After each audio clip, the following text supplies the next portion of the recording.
I chose to do this now. No, I just randomly shut it, so it's on. Hi, Greg.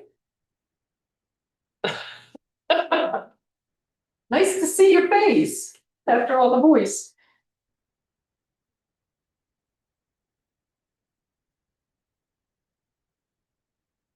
We have one more minute and we're waiting on a fourth trustee who is going to be joined by Zoom. We hear is going to join by Zoom. And if we don't have her, we don't have a quorum.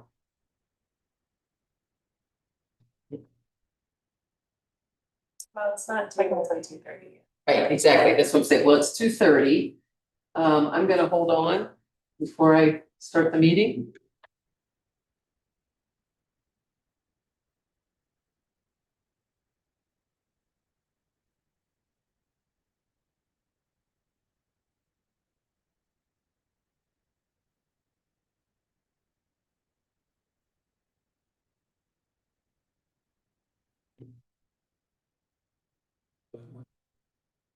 Pardon me? Yes, that's great. Thank you.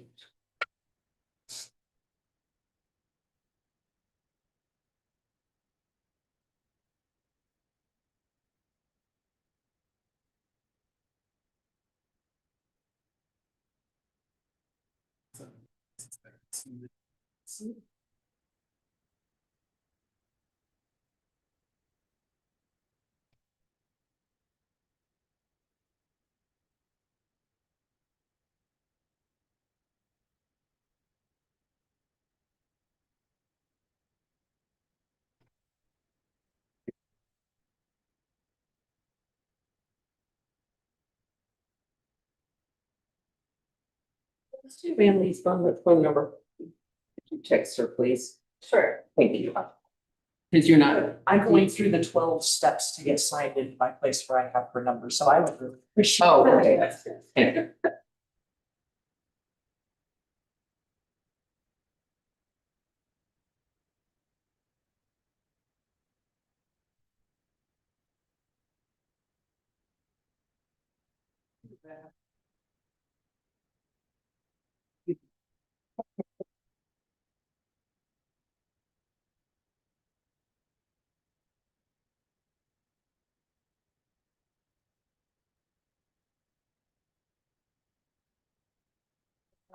Your cell phone numbers. For Emily? No, for you guys to share her contact. Oh, okay. I just wanted you to text her too. Yeah, that's fine. Great. And then we can do that later. Because if she doesn't show, we don't have a meeting. Yeah, I think she's gonna show. Yes, it sounded like she wasn't feeling well, so she might be, Did she emailed me to let me know she was doing? yeah, but she might not be feeling well, So so. let's have, so. Thank you. Rosa.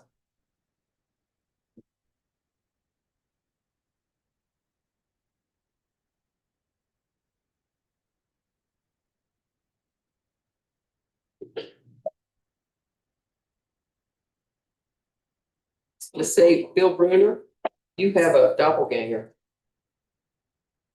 You have a doppelganger. In Greg. Does no one else see the resemblance? Really? My first one was. Oh, yeah, how many notes too? Yeah. Showing my face. What's that? You owe it to them to show me. I know, well, I have to come here and face the camera. Right. Yeah, okay. Oh, he needs glasses. Yeah, this is Bill Bruner, who I think you two look alike. I Can you think see it's him? crazy. I don't think so. Oh, I do. don't think so. Oh, I see John maybe. Oh, Anley's on. Okay, great. Thank you both. Hi, Anley. All right, we'll open this meeting, and if we could have roll call, please. Mayor Smith, Here. trustee Check, Here. trustee Hunter. Trustee Fisher. Here. Trustee Foster Here. and trustee Ostrana. Here. Hey, thank you. We have a quorum, and if we could just have an approval of the agenda. I move to approve the agenda. Do I have a second? Second. Hey, thank you. All in favor? Aye. And Lee, are you and I? Yes, Thank sorry. you. and so sorry you're not feeling well, but thank you for joining us. So first thing I'd like to do, Greg, is just reintroduce each of us. So you have, since that was kind of quick, I'm Paige Smith, the mayor, and then I'll go to my left and then we'll have trustee Ostrander. I am Sharif Fisher, board member. Walter Check.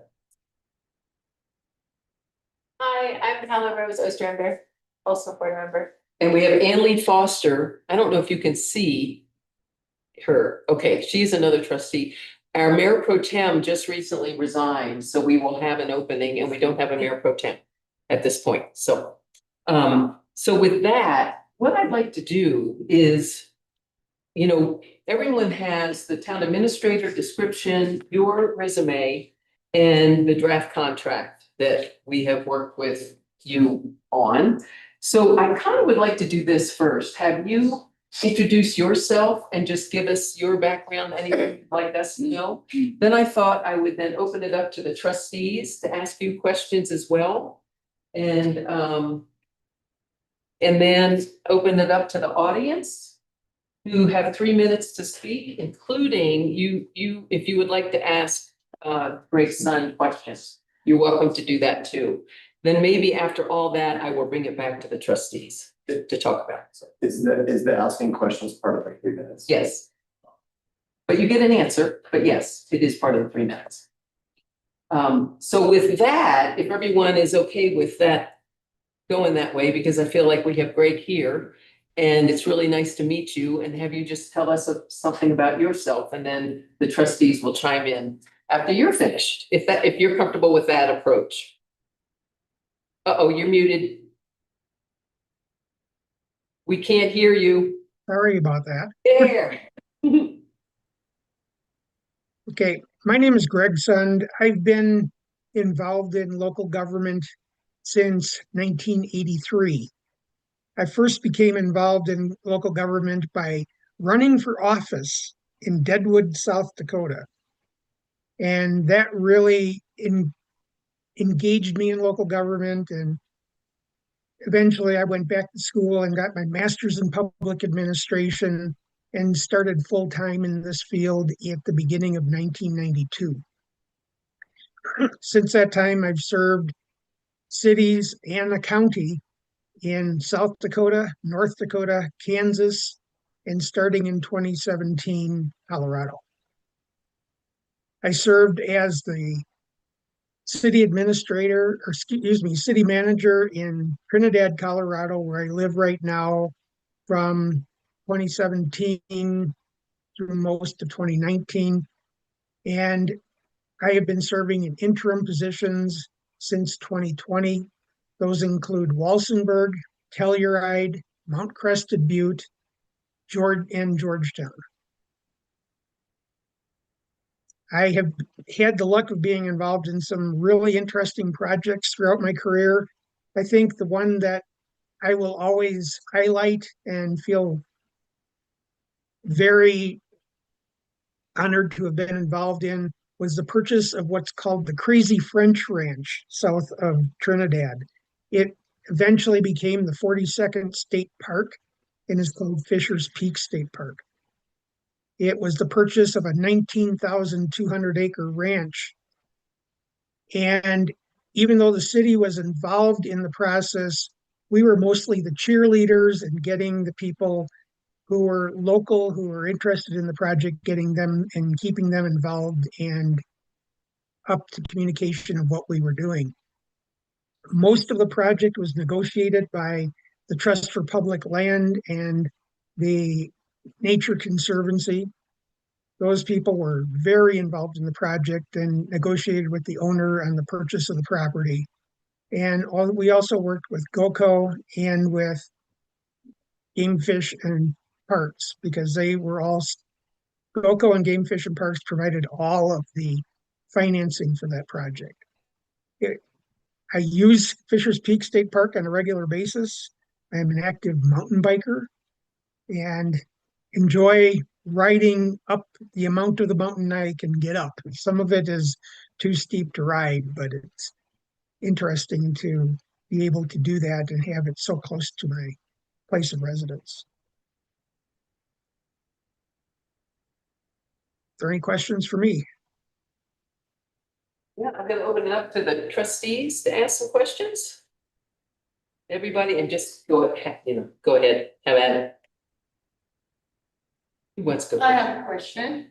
Thank you very much for being here. We really appreciate you taking the time to read about our needs and step up like this. Thank you. What is it that you like about being an interim manager or town administrator? And it seems like that's kind of the direction you shifted towards. I decided after Trinidad that I just wasn't in the mood to move out anymore. I just wanted to stay in one location. And the best way to do that for me is to serve in interim positions that have a start and a stop date, and then I can return home. And this is a field where if you actively pursue positions, you move all the time. And I've done that numerous times in my career, and I just didn't feel like doing it anymore, which is why I got into the interim positions. And when you come in as an interim, it's a very tumultuous time to begin with in any municipality or government. How do you feel about your role in helping staff and board and mayors and most importantly, the public, the people, community transition from a town administrator to an interim to a new town administrator? I think that is a big part of the role, is to prepare people for the incoming of another administrator in the near future, but also to provide continuity in the management of the community. Because when you go without someone for a while, then you lose that continuity, and the new person really has to start at square one and start building it all over again. And sometimes that takes an entirely different view. There's people that don't know the history and start out in a direction they think is appropriate, and maybe it's not one that the town wants to go in, and they have to learn that along the way rather than having the continuity that already exists. Also, when there's projects that are on the table, that continuity is really important in keeping those moving forward, finishing them when possible, and not just leaving everything on the plate for the new administrator that's hired. So continuing, say, our grant projects, our water projects, our infrastructure, making sure that we are still meeting all of our grant requirements and keeping up on that, that is something that you are comfortable doing and have experience with? Yes. Now, I'll say that these grant programs change all the time. So the ones that you have, I'm going to have to come up to speed on, but I have managed grants in the past, and it's a process that tends to be fairly involved, especially on federal grants.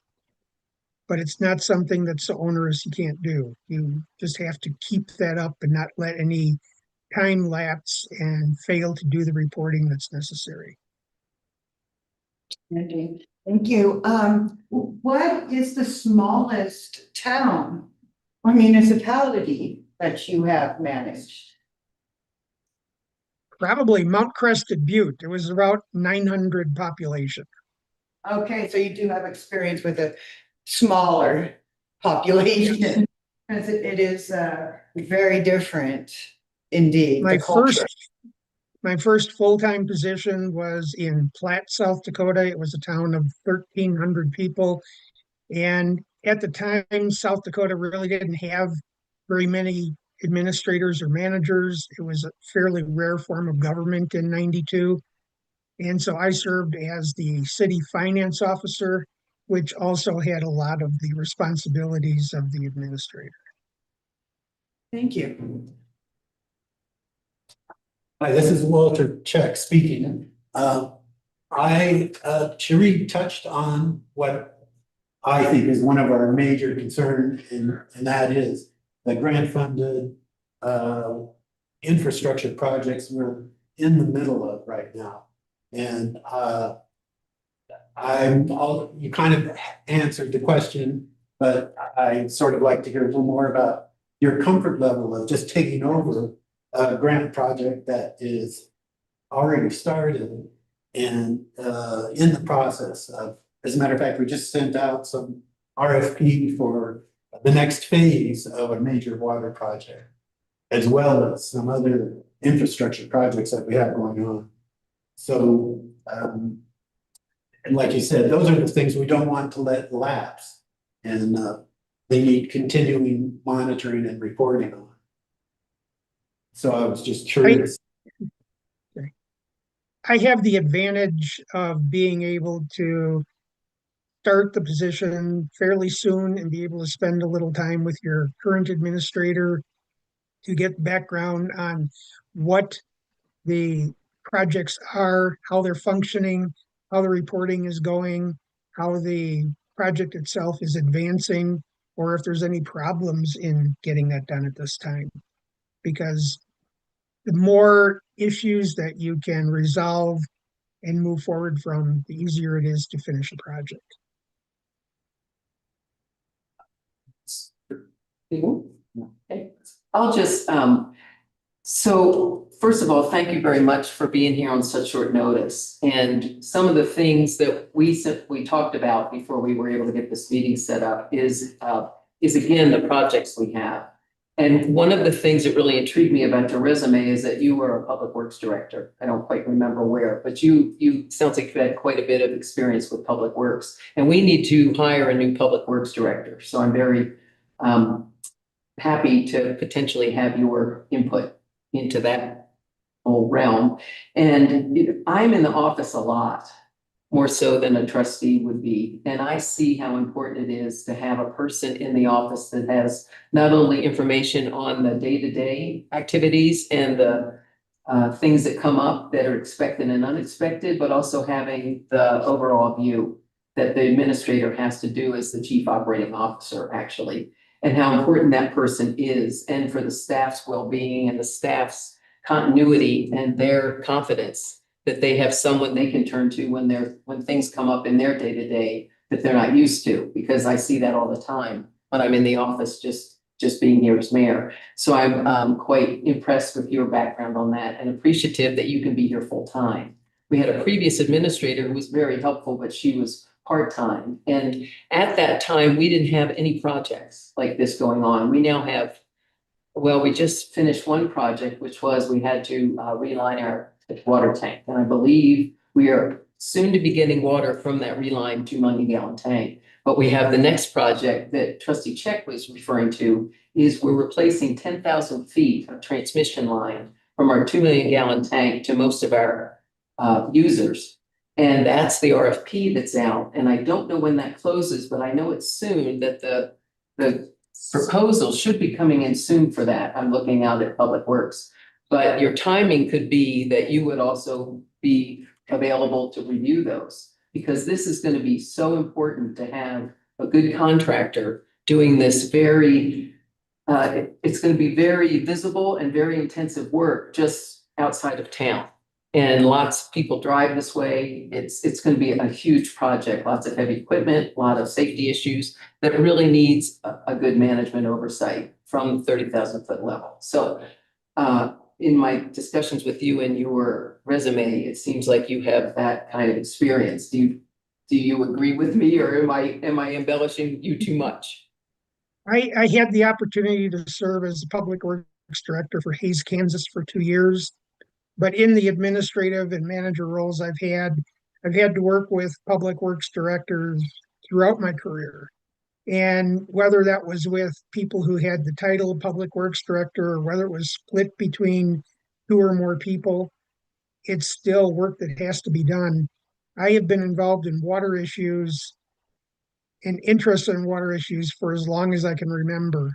At one time, I had a class 2, or I think that's Class C license equivalent in Colorado for wastewater treatment. I operated a wastewater treatment for the Homestake Gold Mine in Leeds, South Dakota. And even though that was an industrial operation, you had to learn all of the basics of wastewater treatment in order to get the classifications necessary to perform the position. When I was in Dickinson, North Dakota, we had very active involvement in upgrading our water and sewer infrastructure on a regular basis. And we're doing a good job of getting that done. I think I'm a big believer that when you can, you should dedicate as much money as possible to ongoing upgrading and maintenance of those facilities. Because they're underground, it's easy to forget them. And a lot of cities do it. And when those kind of lines go bad, they go bad all at once a lot of times. I also am a firm believer that when a line breaks, rather than just fixing that break, you should do what you can to replace as much line as possible around it, because if there's a break in one part of a piece of pipe, chances are there's other pieces of that pipe that are also in danger. And you might end up having multiple breaks rather than one if you try to do as little work as possible. Yep, we have that. There's been a lot of postponement to getting this work done, and now, and again, as everybody in this room knows, in Colorado, it's an enterprise. So we've been very fortunate through our current administrator of getting the grants and loans that we have. Otherwise, the water users their bills would be exorbitant to try to pay for all this that has to be done, because this water pipeline that's being replaced breaks all the time. So we're really excited to get that all done. The other thing I wanted to mention was I appreciate that in your contract, you recognize that in order to get housing in Paonia in the peak of summer season, that you would pay for half of that cost of your housing and Yes. utilities. Oftentimes the town pays the full cost, and we spoke to him yesterday saying, we just don't know what that house is gonna look like, and that could be more than we really could handle. So thank you very much for offering to take half of that. And if the board chooses to go further with your contract, that's the first thing we'll start on, is finding a place for you to live. Because right now you are available starting June, I think it's Monday, June 15th, which is wonderful because we would have a several-week overlap for you to be here while Stefan is here to learn from him and then be able to meet all the staff before Stefan is gone. So thank you for that. So that's all I have, and I'll pass it over to Trustee Ostrander. Thank you so much for being here and being available. I'm told that you were the only one available, so glad that we had somebody with good experience in small towns. Thanks for your willingness to be present. I have a couple of questions just I wanted to highlight. Can you talk a little bit about a statement that you believe in promoting citizen involvement in their government and what that means to you and what it looks like from a structural or process perspective?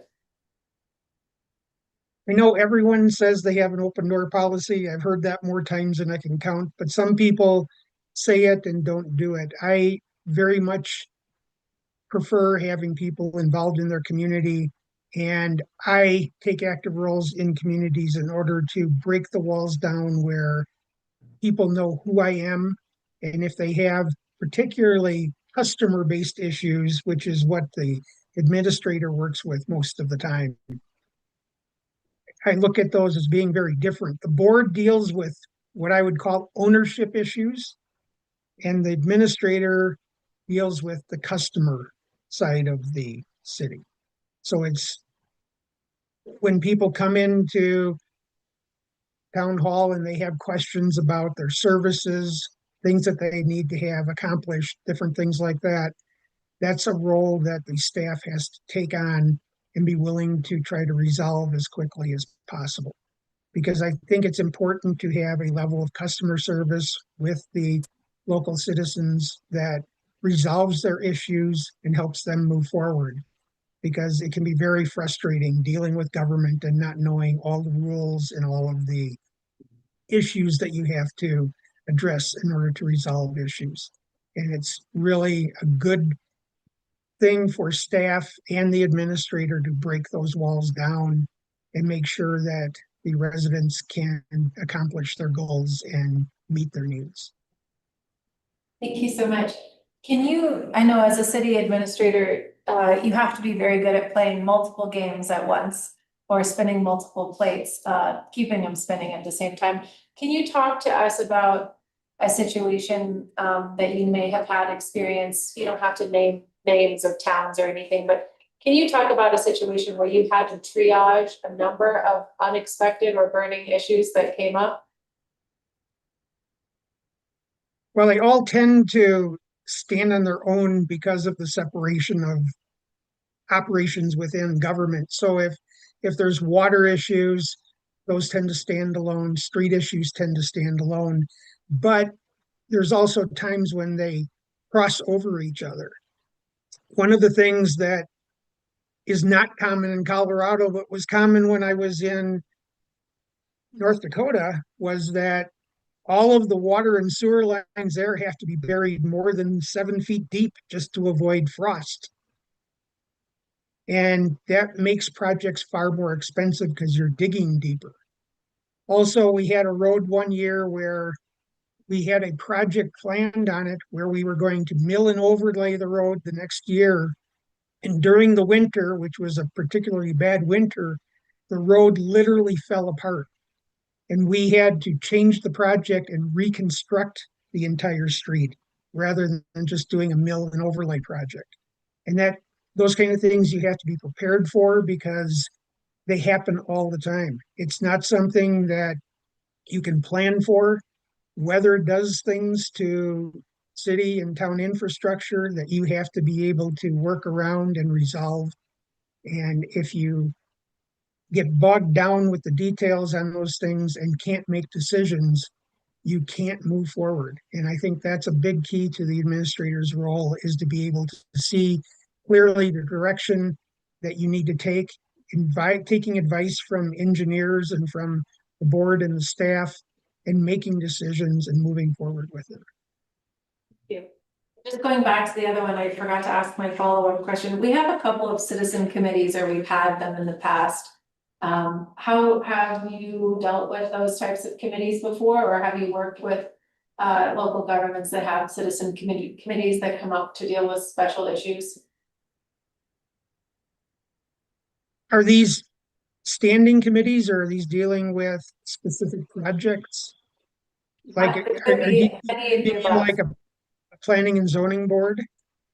No, I'm speaking more about our STR Ad hoc. ad hoc. We had a water committee at one point. We have a STR short-term rental committee currently. So these are more like ad hoc issue specific. Okay. I actually like those kind of committees because you can get people to participate a little more often when they can see an endpoint to a commitment. That's the problem with standing committees, is people have to serve for a fairly lengthy period of time, and it takes a lot more dedication on people's parts trying to plan how they make that work within the other demands of their life. But if it's a short-term commitment, it's one that they can see an end of, and you can tell them within a reasonable time frame how long the project will last, and what they're being asked to do, how quickly they're being asked to make decisions and recommendations, and when likely they will be able to walk away from that and possibly get involved in a different project in the future.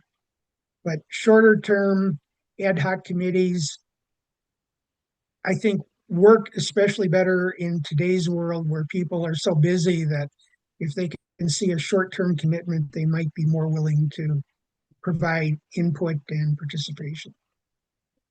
Thank you so much. Last question, I saw in your resume, you talk a little bit about having experience in HR and sort of that side of things. Can you talk to me a little bit about what that means for you in terms of bringing your HR experience to an administrator's role? I've developed HR manuals for 2 different organizations in my career, and it takes a lot of time, it takes a lot of staff involvement, it takes a lot of education with the board to make sure that they know that you're following a lot of laws that can impact a lot of the decisions that are made because it's all employment law. It's ways to make decisions and treat staff properly. I was involved in starting a local affiliate for what's called the Society for Human Resource Management. The acronym for it is SHRM, if you've ever heard of that. And it was a way to improve communication between myself and human resource directors throughout the community and the area that I was living in, because the more input you have from other professionals, the better able you are to make decisions and to make sure that what you're doing is keeping up with the changes in law, which if you think you're just standing alone all the time, you might miss things. You're far better off taking collaborative approaches and involving other people and making sure that you're making the correct decisions. Okay, just one more question, Sure. and then we can turn it to trustee Foster. I just was curious, and I don't really have a bias here, but I think you were in Telluride during a lot of discussions around the ski industry and the town and housing. I'm curious how you navigated those from a city administrator's approach when you have a large outsized actor economically in the community and the issue of housing. Like how do you navigate that just on a professional level? I think that issue was more one that was coming on when I was with the town of Telluride. I was there for the first 3.5 or so months of 22. Okay. And that was not quite as big an issue at that point. The biggest issue at that time was rental housing and the Airbnb, that type of housing, and what that was doing to the ability of the town to provide housing for other people, because it was taking housing out of the mix a lot of times. And so they were the board was very concerned with that, and it's something that took up a lot of time. And did it get resolved before you left? I don't know if you can totally resolve it. They put in a lot of regulation and controls, and I think those are always important to look at, is how other towns have resolved these issues or addressed them, because just like human resource policy, you're not standing alone. Every town is dealing with these things, especially ones that have tourist type industries in them. Mount Crested Butte has a sizable issue with that, because it has a lot of people that come and go into town at various times of the year, and they're very actively involved with those organizations. More questions? No, thank you. Yeah, and because you brought up HR, I just want to let you know that we have hired a contracting HR firm, and they are working on a revised personnel handbook for us that should be coming out pretty soon. So I'm going to turn it over to trustee Foster, but I wanted to do this too. After trustee Foster, I thought it'd be good if our clerk and deputy clerk have an opportunity to visit with you as well. Then I'll turn it back to the public. So trustee Foster, go ahead. I thank you to my other trustees who've covered all the topics that I was gonna ask about. You guys have done a very thorough job, so thank you. Okay, well, you'll still get more chances to pipe up, I think, as we come back to discuss. Clerk Better, would you like to just introduce yourself or maybe ask some questions too, since he knows you only by voice? Yeah. Hi, Greg. Sam Better here, town clerk. We talked on the phone. No, because as soon as you asked me that, my mind went completely blank. I said prepared. A lot of what I've heard is there. I mean, on the staff level, you know, we got a pretty collaborative team, and you like a collaborative approach. So that made me smile. But I look forward to seeing what's going to happen. How about you? Hi, I'm Deputy Clerk Ruben Santiago. I've been here for about 3 years. I've come from the private sector where I spent 35 years in the information technology field. And this is a great opportunity to learn from Sam. Thanks. So with that, so I said you had 3 minutes, but I want to modify that because what I'd like to do is I'm sure everybody in the room here would like to come up and have, say something and then ask some questions. So what I'd like to do is just have 3 questions. If you could come up, speak, and then maybe limit your questions to 3, that we'll just let Greg answer, as he can, and we won't have a clock ticking. Will 3 be enough to get everybody's questions in? We have 6 people in the audience, and I don't think we have anyone on Zoom that might want to speak. I don't see any other hands. So it's because it's just the 6 of you, are 3 questions going to cover it? Okay. See, What's that? we will see. Okay, well, I'm gonna control this a little bit, so we don't, no person monopolizes it all, but I don't want the clock to be ticking while Greg is giving his thoughtful answer, so we'll just play it by ear. So who would like to come up and introduce themselves first? Anybody, come on, it's only 6 of you, anybody come on up that wants to? No, come on, nobody has a question? Comment?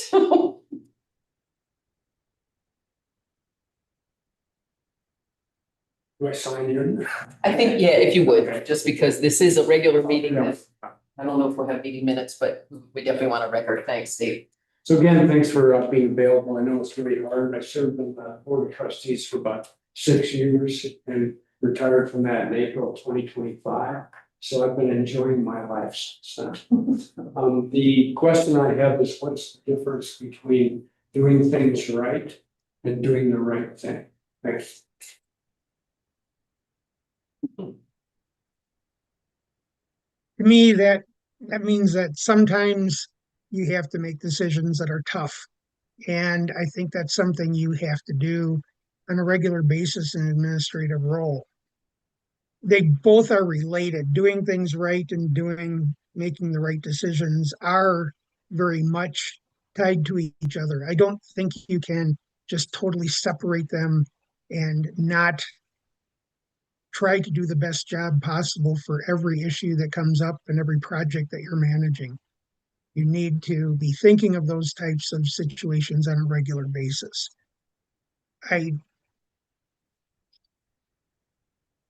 Though it sounds good to be able to say that there's a difference between them, but there really isn't. They are very tied to each other.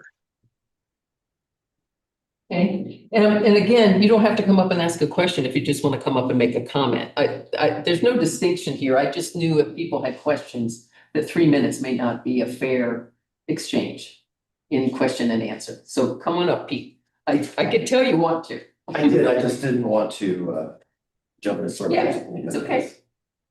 Pete McCarthy, here in town. First, I'm gonna read a statement and then I do have some questions from here. So I looked carefully into the person being considered today. I'll tell you what I found and then ask a few questions. Greg Sun's last permanent job was city manager of Trinidad. In September of 2019, he resigned to avoid being fired. Every position since then has been a short-term intern. Walsenburg, then Telluride, then Mount Crested Butte, then Georgetown. In Walsenburg, he resigned in the middle of a council meeting, the same night that the council voted against keeping him. In Trinidad, one of his own department heads gave the council a written complaint. It states that Mr. Sun told the town's finance director, and I quote, "This is not a democracy." And this term isn't unusual. Across small Colorado towns, it is the norm, fortunately. Ore's council, Ure, said out loud that it hoped to end a merry-go-round of chief executive officers. Our own Delta County Independent once called Paonia the 5th administrator in 6 years. I have real questions about this candidate and about hiring this way at all. But here's what concerns me most about the speed of it. I understand that the seat has to be filled. Mr. Wynn leaves in about 6 weeks. And to their credit, the board did tell us last week that he is leaving, but they have known since May 8th. That was 3 weeks to begin an open, careful search for the most important position this town fills. Instead, here we are at a special meeting with a single candidate in front of us, no slate no field, no real public process for a decision this important that is simply too fast. And even now, we have not been told plainly why Mr. Nguyen is actually leaving. So I will ask the obvious questions. Why the rush? Why is there only one name? Ken, Greg, this is to you. I would love for you to explain the situation at Trinidad Walsenburg. And I'll end with this. The people of Paonia deserve a real say in who leads this town. So I am announcing today that I am filing a petition to recall Mayor Paige Smith. And I am not going to simply criticize from the microphone. The recall has to name someone willing to step in and serve, so I'm putting my name forward. I am ready to answer to the people of Paonia in the open. Thank you. Okay, no other questions for Mr. Sun? Excuse me, I'm just asking you, Pete. Oh, I'm sorry. Do you have any other questions besides? Just Yes. about those two Okay. situations. Thank you. So Greg, are you like to speak about Walsenburg and Trinidad? Sure. I think there was, at least, I don't know exactly what led to the end of my tenure with Trinidad. They never really said anything to me. The statement I made to the finance director was based completely on a direction from the board. I think the night before or 2 nights before, where they said I needed to take responsibility for all of the decisions that came before the board, that I couldn't or shouldn't be saying that the department heads agreed with or were counseled on things that were coming before the board, because that is generally my approach. I told the board that is the way I really like to do things. But they clearly told me they did not see that. They said that the manager has to take the responsibility and make the decisions and not make it a democracy of the department heads. And I told them I could get a little tougher on the department heads, but that isn't the approach I really prefer to take. Also, there were a lot of people in the community who supported the project to acquire the Fisher's Peak property. There were some people who clearly said, what kind of idiot would want to buy a mountain? So there were differences of opinion within the community. Okay, and then that was, how about Walsenburg? The requirement that the mayor put forward changed, differing from state law in regard to the budget. He told me 2 months after I had submitted the preliminary budget, according to the schedule for the state, that he wanted a complete document delivered to him on that day, not a preliminary budget. And I said I could easily do that. That's not a problem, because I've worked in other states that have different budget calendars and have produced budgets way earlier in the year. But I can't make a decision after the date that it is due. That's something that has to be communicated, and it's something that I couldn't change at that point.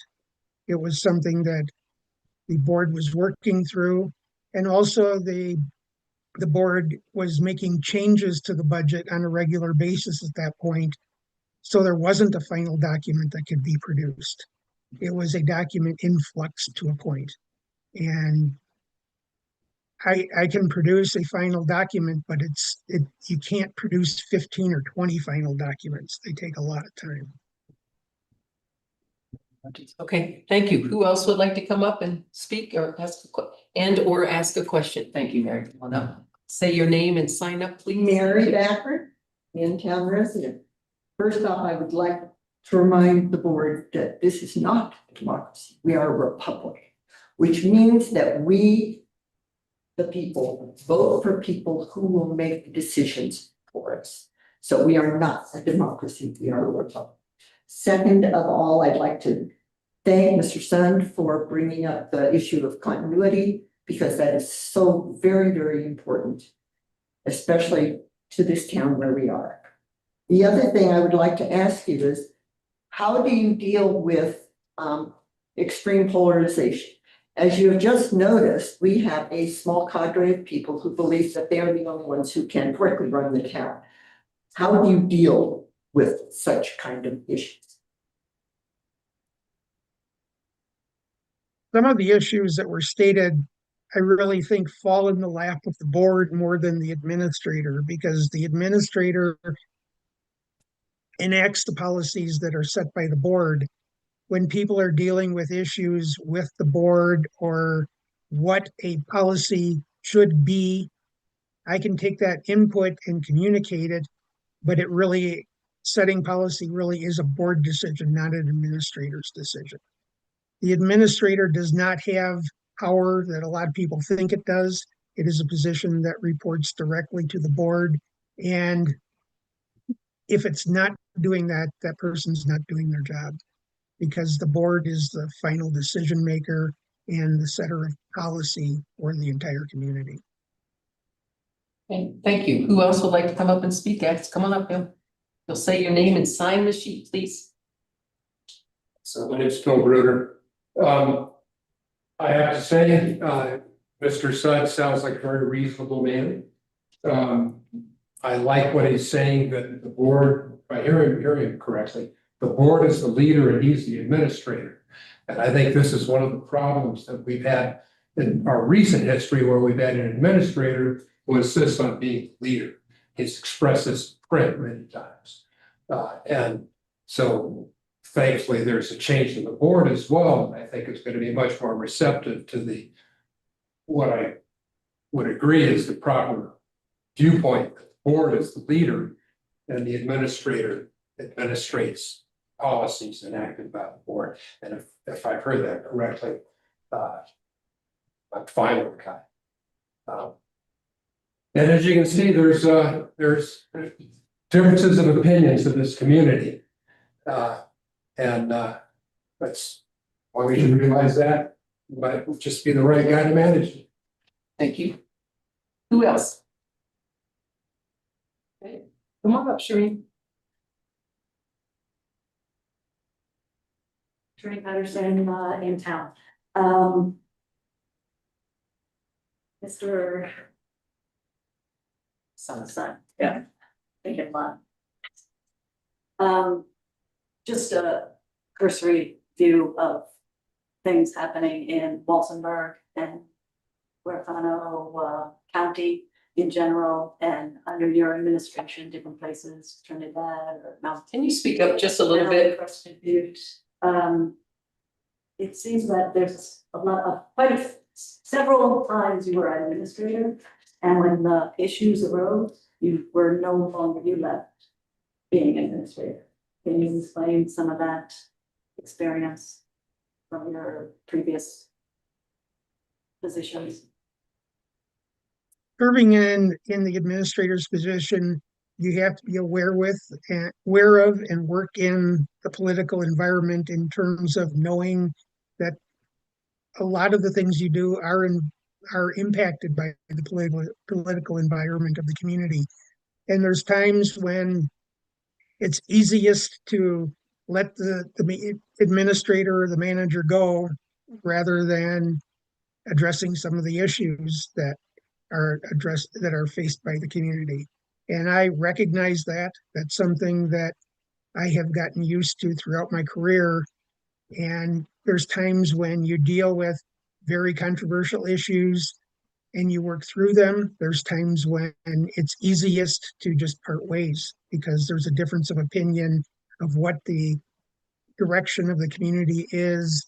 And it happens probably more often than not when you get newly elected people who want to make some changes, and the administrator is seen, whether it's true or not, being tied to the old board. I've seen that happen and experienced that on numerous occasions. Probably the most controversial situation I dealt with a board was in Dickinson, North Dakota. I was hired there in 1996. Within, I think, 3 months, the mayor was changed out, and 4 months, and then 9 months later, the town recalled the remaining 4 members of the board over a community recreation center project. So over a period of 4 years, I worked for 14 different people on a 5-member board. I got through that and worked for the community for another 8 years after that.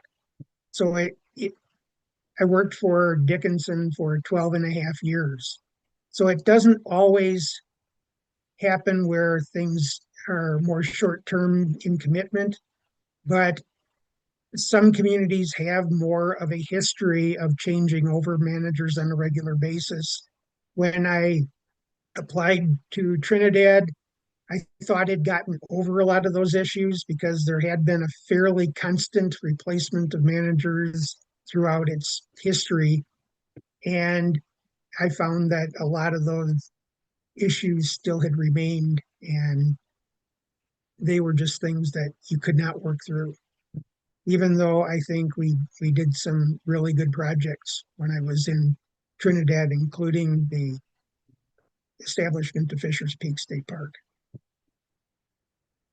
I have a follow-up question. Sorry, I'm gonna let Christina, and I'm sorry. Okay, you don't have any questions? Okay, thanks. Well, on that, I turn it back to the trustees. If you have more questions, please go right ahead and entertain a discussion of the contract too, because that's. I would prefer that we have a discussion without the candidate present. That's okay. I don't know. Because everything's in public. Because he can, any discussion we have, he can hear. Because it's all recorded. Sure, so then I guess then I would have some further questions. I would ask questions. No, for the town. We did get a email from the clerk, which I found super helpful, explaining a lot of the background, so thank you so much for that. I just want to make sure that the public understands the process for the search and what happened and what the timeline looks like and what candidates are out there. For me, it was really surprising just to get one candidate. I just am saying, usually in a job search, you have multiple candidates. Also, I'm not sure if we've checked references. And so I would just want to ask normal things that we would in any sort of job search, which is, can you talk about the process of solicitation that we directed you to do last time? And what candidates were put forward? And then what the process of review and reference check has been so far. So we met with his CCMA senior advisor, like the board directed us to do, Bill Ray, and he gave us Greg's son's number. So we called and we talked with Greg to see about his willingness, what his availability was, stuff like that, and then set up this meeting. But let me add, I checked with Bill Ray, there are no other interim candidates. And there are 6 people on this advisory board, and they are all constantly talking about who's coming and going of interim. And what's the advisory board again? It's called the senior advisors to the City County Managers Association. Okay, thank Which you. is, so I checked back with him to say, are there any other candidates? Anybody available now? He said no. Mhm. So this is not where there's a lot of people available. Right now, there are 6 that I know of town manager openings in the state of Colorado. And this is not a kind of position that a lot of people are just sitting around doing this.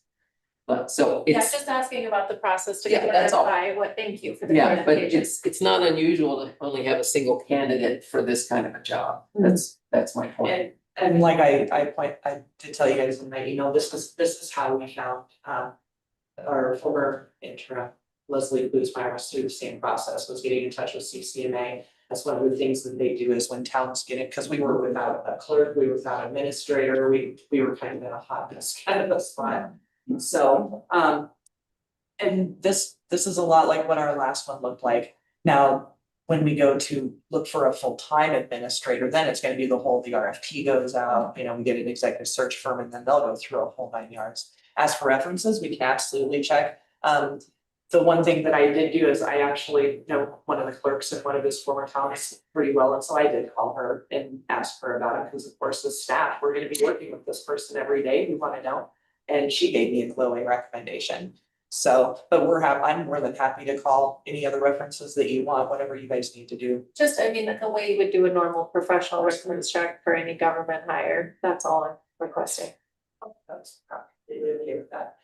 We've done that in the past, trying to remember which one it was for. But yeah, where it was, if, these had have to come along and, I'm trying to remember which process it was. I can't. Was it attorney? Oh, maybe, yeah, the town attorney, where it was, they had us call everything and then we brought those recommendations back and the council made a formal decision after those references were checked. Great, and my intention is just to clarify the process that's been undertaken and will be undertaken in this search. And with the candidate, so thank you for doing that. Other comments on the where to go from here? So at this point, he is available on June 15th, but not without a contract. And there's a draft contract in front of you. Are there any questions on the contract? And by the way, there are 2 highlighted spots on page 15, and those are actually notes. On my version, I have a yellow spot, and if you click on it, the one was how Greg derived the 72.50 an hour, and the other one was how many miles it is to Trinidad.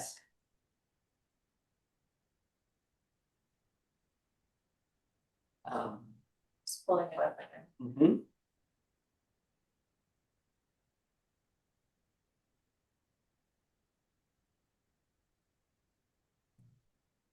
Could the public have 24 hours to comment on the contract? No. I mean, it all depends on what the trustees decide today. Bill. So I would appreciate a chance to look at it. Well, it's there, but it's up to the trustees. It's in the town package. Yeah. Excuse me, they're supposed to be Yeah. quiet public. Right. Thank you. Thanks. I know, it's all right. It's okay. Page 13. Trustee Ostrander. Yes, thank you. Or I have 15. Yeah, Is it 15 and 16. That's the point. The information wasn't in the packet, trust me. What do you mean? I have it right in front of me. Today. It wasn't. It was posted yesterday. The packet was posted yesterday. I'm gonna leave it at that. I have it. And I got it the same way everybody else did.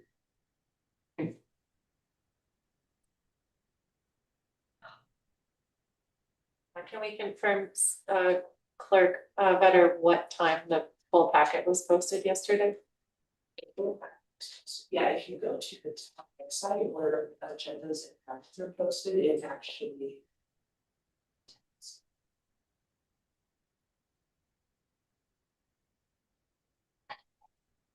Just getting there now, so.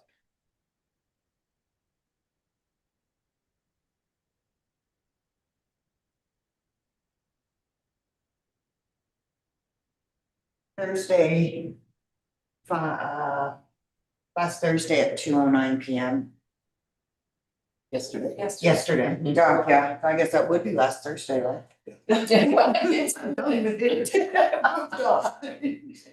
Oh, good grief. So what is your wish? Would you like to postpone approving a contract till the meeting on the Question. We are allowed to conduct any sort of business like this over, does it has to be a posted meeting? We can't post things publicly via email? No. So it has to be. It has to be a in-person. public meeting. Okay. Mhm. I just would say that it sounds like the packet was posted within 24 hours, is that correct? Yeah, yes, but I was just gonna say, I mean, if you set another special meeting at this meeting, then it only has a 24-hour posting requirement. So you said the process was what you were interested in, so if you wanted to do another special meeting to finish this, you could set it up now. Yeah, I mean, I guess I don't really, just to speak frankly, I don't really wanna drag this out. However, it is really, again, and I read this to Mayor Page a couple weeks ago, it's really challenging to get information on such short notice, just, well, I work a full-time job. My house is under contract, moving and mold, and it's like, when do you have time? Within 24 hours to read something as important as a contract. So whenever possible, I would love to have more notice, and I understand this is a time constrained environment, so I hear you, and we continue to get information very late, and I just want to reiterate that again, that as much as we can get packets out before mandatory deadlines, it's so appreciated. That doesn't happen at the special meeting, unfortunately, when we're having to deal with getting something from him on very short notice. This is a very different situation. Based on, you know, feeling like it would be really good to know we have an interim administrator soon. Just for the Yeah, overlap. I think You know, maybe this is a perhaps continuity. you could understand my issue is that we continue to get information at last minute and it's challenging. Well, you're not, do you think you're, well, I'm not gonna go there. This is the best we could do because we hadn't got, he didn't know he should send us something till we knew we had a special meeting. So can't ask somebody to do something till they know that there's a reason that they would do it. So in this circumstance, there was no way to get it sooner. So it was, I apologize for that, but when you have a special meeting, it's really tough to get that done. So with that in mind, what would you all like to do? Are you feeling like, I think this is an important enough issue that we should vote on accepting the contract for Mr. Sund or not, vote it up or down. do you want to do the motion and we'll Yes. see how it goes? I move that we accept this consulting agreement for an interim administrator with Mr. Sund. Do we have a second? I have never hired someone within a 24-hour time period. I am deeply uncomfortable with it. Well, if the, Because that's why a asked motion can die. previously for references to be checked. It's actually nothing against him. He seems like a great candidate. I love how calm he was when he answered all the questions. His resume seems super applicable. A formal process of reference check is a normal way to go, even when there is like no other option, because it's part of doing our diligence. I So understand that. I would like to counter the motion. To Wait a minute. say, Hang on, do you need a second? No, there's been enough discussion that it dies for lack of a second, so But- it's. I don't know if is there a second? Does there have to be a second before you can move to a new motion? There has, or lack thereof, so I can't, does this motion die for lack of a second? It's dead. What's that? Yes, that motion is dead. Okay, So I want to just be Okay. very clear, this is not a judgment on the person in front of us. This is my really trying to stick to our guns about process, so we can have documented process for the decisions that we've made and that we have done our full and complete due diligence. This is not a vote of confidence on the candidate in front of us at this time. He's answered the questions very well, his resume looks like a good fit from what I can tell in a 24-hour period. My challenge is that we haven't actually gone through the full process necessary that you usually go through when you hire a public employee. And I just would like to see that completed before that goes into place. Now, I understand that time of the essence, and as much as Administrator Wynn can pass on to the interim is critical. However, I think cutting corners only sets us up for criticism in the future. So at this point in time, that's my stance on it. If there's a larger vote for it, I would look for that. but what I would say is, if you're not comfortable till you get more references, which the clerk is willing to do, she's gonna follow up with other people and that she knows in those communities. But what we do need today is to set up another meeting. Okay. I really would not like to wait until the 9th Great. to make, Right. so this is the time to set up another special meeting. And it can be as soon as possible, because we already have all the information. There's nothing new to provide. The draft is the draft, so if you all want to entertain another special meeting that can be, and what you said, Clerk Better, is it can be within 24 hours. Yeah, if a special meeting is set at a meeting, then it's only gotta have 24 hours notice, otherwise the 48-hour notice. But what you need is time to call other references. So you need time to do that, which is not gonna happen today. No, normally Monday. Right, so that's why I wanna And I absolutely see what you're saying, but I just want to make sure that did die for the lack of a second before we moved on. So got that clarified. So I exactly see what you're saying. So why don't we put together a night or a day or any time for another meeting?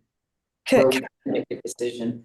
And Mr. Sun, I don't know if you would necessarily have to be there, but if you wanted to, if you were available, that would be great. But at this point, Yeah, I You don't wanna- think, I mean, I feel very confident. Thank you for your time and your answering of the questions has been stellar. So I appreciate the candidate's time. Absolutely. I have a question. In the Yes. in the next hearing, can we also revise the contract or the proposed contract? yes, I'd say at this point, well, actually, you could talk right now about whether you wanted to make some motions to change it. Because I'm certainly not gonna change it between now and the next meeting. None of us will internally. It's really up to you all.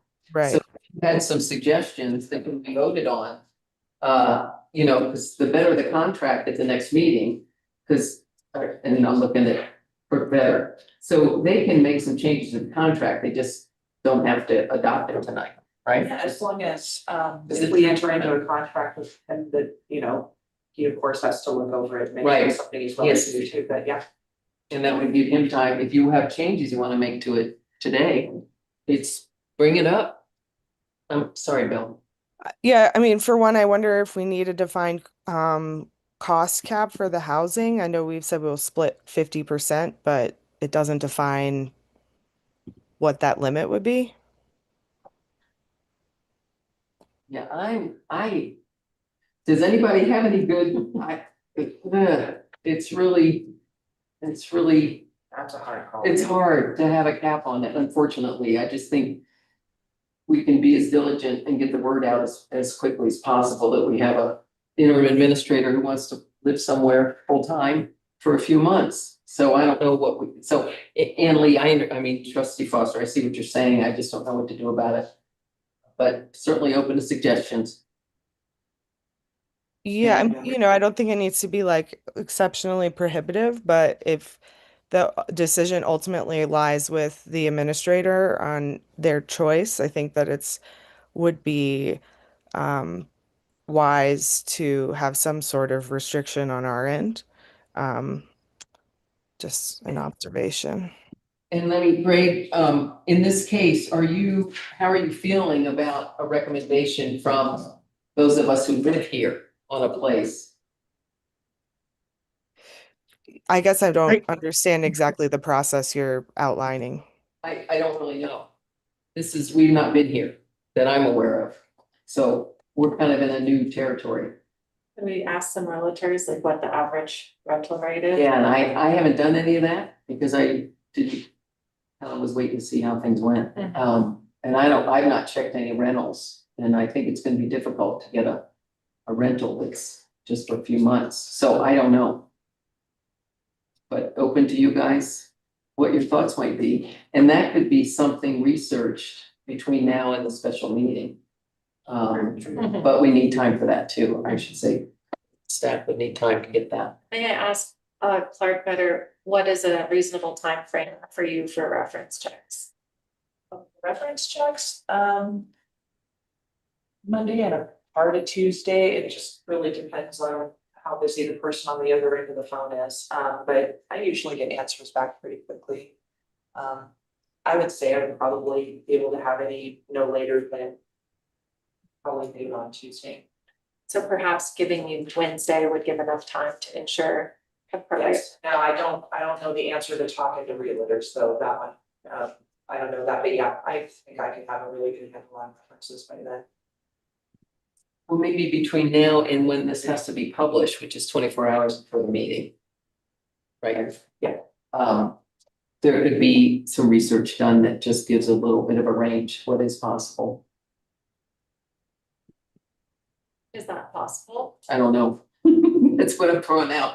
If that might be possible to have staff do a little bit of a research with our local realtors. Yeah, maybe a couple of them that would probably be answered pretty quickly. Okay, or what might be available too. Yeah. Okay. Yeah, I mean, I would like to then go ahead and make a motion to call for a special meeting. Is that what this is called? Can I hang on one Yeah, second? of course. Trustee Foster, did you have other things in the contract that you wanted to talk about? Uh, I mean, I have a few more questions, but I don't know, maybe they might be better for the next meeting because I feel like I need a little more time to dig into this. Um, yeah. Yeah, just noticing like there's no like with cause termination and without cause termination classifications, just a few like kind of general protective things that are missing. That would be in a typical employment contract like that. Sure, on something short term like this, I don't know, we'd have to ask whether you have calls versus cause. Because I think, Greg, correct me if I'm wrong. Pretty open-ended, isn't it, about termination? This is different than an employment situation because I'm a contractor for the town. That's what this contract proposes. This is not hiring an employee. And it does clearly say that. So then if the contract is, have we set a renew date for the contract? Is that how we manage that? Or is it as a monthly? It's 6 month contract. It's month to month for up to 6 months. Extensions up to 3 months in duration may be granted by mutual consent of both parties. May be terminated by either party with or without cause up to 30 days with written notice. So I think that's pretty standard for what, something like this. I was gonna say that's. For an independent That's contractor. what we went through with our last interim administrator. She ended up staying past the 6 month mark and it was just extended at a meeting. Where the board actually, voted on it, she accepted and stuff, so. Let's see. Okay, this would only be my second interim administrator, but it seems pretty standard to me. Yeah, so reading that clause, Trustee Foster, do you feel better about it, or are you still questioning the termination potential? I think, it sounds like you guys have more experience with that than I do, so if you all think it's okay, then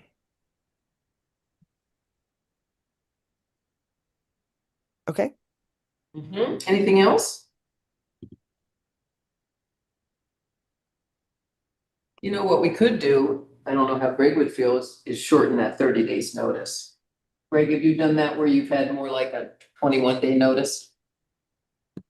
3 weeks as opposed to a month or something like that? I don't know. It doesn't matter to me one way or the other. If a situation's not working out or you don't think I'm fulfilling the requirements of the contract, I'd just as soon end it that day. So, yeah, and this is asking upon 30 days written notice, and I just wonder if that's a little too long of a notice for for you being in such a short-term position. Yeah, I don't, to me, this is a business relationship more than an employee relationship. So I don't know that notice is really all that important to this. Say at any time, but we can check with our attorney on that. Question that to maybe truncate it a little bit. Okay, Sure. Trustee Foster, those are good points. Anything else? I don't think so, not at this time. Okay, thank you. So now it's allowing enough time for a little research before another special meeting. And Yeah. we're going towards Wednesday. Yeah, if I may, make a motion. Mm-hmm. I'd like to make a motion that we host a special meeting next Wednesday, which I believe is 5 days from now. The day is the 3rd, June 3rd, to hear from staff about formal reference checks completed and provided feedback. Again, I would love if written form. And at that time to finalize contract and decision on hire. What time? So, after 5 p.m. Second, So do you want to add that? 5? I just, whatever time works. for people after 5. So if it's, Doesn't matter to me. let's say at 5:30. Okay.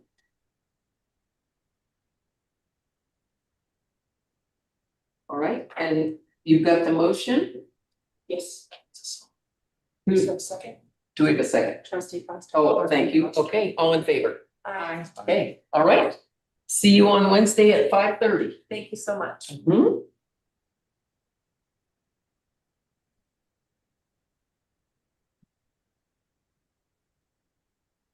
Oh, sorry. I'm sorry. Oh, great. Thank you so much. So can you see us again on Wednesday at 5:30? 30? Yes, If not, I think that's so. okay. We'll let Yes, I think that'll work. Okay, great. Thank you. Thank you, Ms. Hunt. Appreciate your time. Thanks, Trustee Thank you. Foster. Hope you're feeling better. Thank you. Thank you for your time, Greg. I'll Thank you. adjourn this meeting.